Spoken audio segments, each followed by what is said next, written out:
정부가 올해 국세 수입 규모가 예산 대비 30조 원 가까이 부족할 것으로 예측했습니다. 네, 지난해에 이어 2년 연속 대규모 세수 결손입니다. 이승훈 기자가 보도합니다.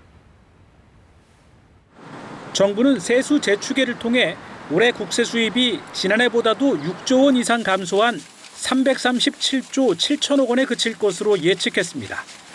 올해 예산 대비 29조 6천억 원가량 부족한 세수입니다. 지난해 56조 원이 넘는 세수 결손에 이어 2년 연속 대규모 세수 결손이 불가피해졌습니다. 정부는 지난해 세계 교육 위축과 반도체 불황 등에 따라 올해 내야 하는 기업들의 법인세가 크게 줄면서 세수 감소폭이 예상보다 커졌다고 설명했습니다. 또 부동산 거래 부진에 따라 양도소득세를 비롯한 자산 관련 세수가 준 것도 세수 오차가 커진 원인이 됐다고 덧붙였습니다. 이렇게 부족해진 세수를 어떻게 메울 건지에 대해 정부는 기금 여유 재원을 최대한 활용하고 연내 집행이 어려운 사업 예산을 불용 처리하는 방안도 고려하고 있다고 설명했습니다. 세수가 준 만큼 지방교부세와 교부금의 조정도 불가피해 보이는데 이를 포함한 구체적인 대응 방안은 국회와의 소통을 통해 마련할 것이라고 밝혔습니다. 세수 결손을 보완할 추경 예산 편성과 국채 추가 발행 등에 대해서는 지난해와 마찬가지로 선을 그었습니다. 정부 입장은 일관됩니다. 추경이라고 하는 것은 본 예산에 추가해서 보완하는 수단입니다. 최종적으로 가는 거고요.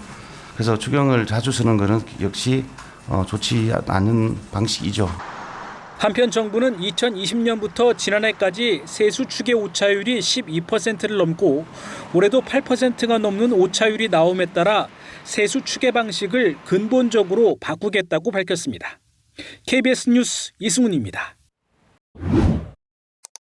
정부의 국세 수입이 지난해에 이어 올해도 예상보다 훨씬 덜 거칠 거란 전망이 나오면서 대구 경북의 재정 운용에도 비상이 걸렸습니다. 국세 수입에 연동해 내려오는 지방교부세가 수천억 원 줄 것으로 보여 계획했던 사업이 축소되거나 중단될 가능성이 커졌습니다. 류재현 기자가 보도합니다. 정부가 추계한 올해 국세 수입은 337조 7천억 원, 예상보다 29조 6천억 원이 부족합니다. 올해 국세 수입은 전년 대비 약 6.4조 원 감소한 337.7조 원으로 예산 대비 29.6조 원 부족할 것으로 예상됩니다. 이 가운데 지방자치단체 보통교부세의 재원인 내국세가 21.1조 원 감소하면서 지방재정에 타격이 불가피해졌습니다. 실제로 정부도 지방교부세 조정을 언급했습니다. 여유 재원을 활용하는 방법이 있을 것이고 그리고 지방교부세나 교부금을 좀 조정하는 면이 있을 것이고 나라살림연구소가 자치단체 보통교부세 감소액을 추산한 결과 4.1조 원에 이를 것으로 분석됐습니다. 대구시는 936억 원으로 광역시 가운데 부산 다음으로 감소액이 컸고 경상북도도 본청을 기준으로 1,224억 원 줄 것으로 예상돼 제주에 이어 감소액이 두드러졌습니다. 기초단체로는 포항시 477억 원, 안동 466억 원, 상주 407억 원, 경주 402억 원, 김천 361억 원 등 감소 금액이 큰 전국 시단위 10곳 중 5곳에 경북이 이름을 올렸습니다. 때문에 재정 자립도가 낮은 지역 자치단체는 사업 축소가 불가피합니다.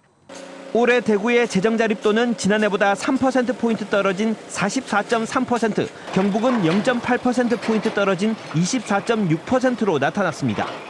자율적으로 쓸 수 있는 돈의 규모 자체가 줄어드는 거죠. 사업을 줄이거나 돈을 다른 데서 가지고 와야 돼. 이게 이제 쉽지 않다는 거죠. 지방자치단체 같은 경우에는. 대규모 국세 수입 결손에 따른 교부세 급감으로 내년도 대구 경북의 살림살이는 더 팍팍해지게 됐습니다. KBS 뉴스 류지연입니다.